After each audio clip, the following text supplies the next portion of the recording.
حضرت علی رضی اللہ عنہ کی خوبصورت اقوال زریں۔ زندگی کے ہر موڑ پر صلح کرنا سیکھو، کیونکہ جھکتا وہی ہے جس میں جان ہوتی ہے، اکڑنا تو مردے کی پہچان ہوتی ہے۔ پریشان مت ہوا کرو، ٹھوکر انہیں ہی لگتی ہے جنہیں اللہ تھامنا چاہتا ہو۔ زیادہ سوچنا انسان کو ختم کر دیتا ہے، بس دعا کرو اور اللہ پر چھوڑ دو۔ دکھ میں کبھی پچھتاوے کے آنسو نہ بہاؤ، کیونکہ تم وہ خوش نصیب ہو جسے اللہ نے آزمائش کے قابل سمجھا۔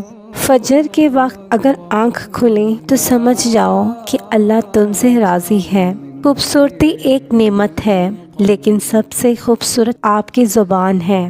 چاہے تو دل جیت لے، چاہے تو دل توڑ دے۔ اللہ کے ڈر سے ایک گناہ چھوڑنا لاکھ تہجد اور نوافل سے بہتر ہے۔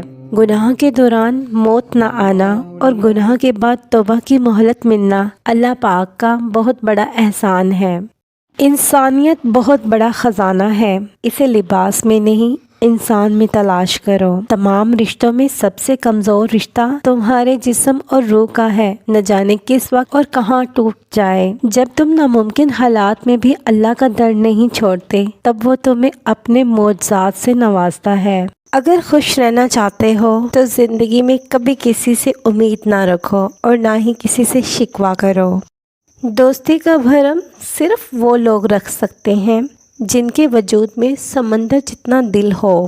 صرف پیسے کا ہونا رزق نہیں ہے، نیک اولاد، اچھا اخلاق اور مخلص دوست بھی رزق میں شامل ہے۔ جب تم کسی کو اکیلا دیکھو تو سمجھ جاؤ کہ وہ ایک سچا انسان ہے، کیونکہ بھیڑ ہمیشہ منافق کے ساتھ ہوتی ہے۔ زیادہ سوچنے سے بہتر ہے استغفار کیا جائے۔ زیادہ سوچنا مشکلات کو بڑھاتا ہے اور استغفار مشکلات کا حل ہے۔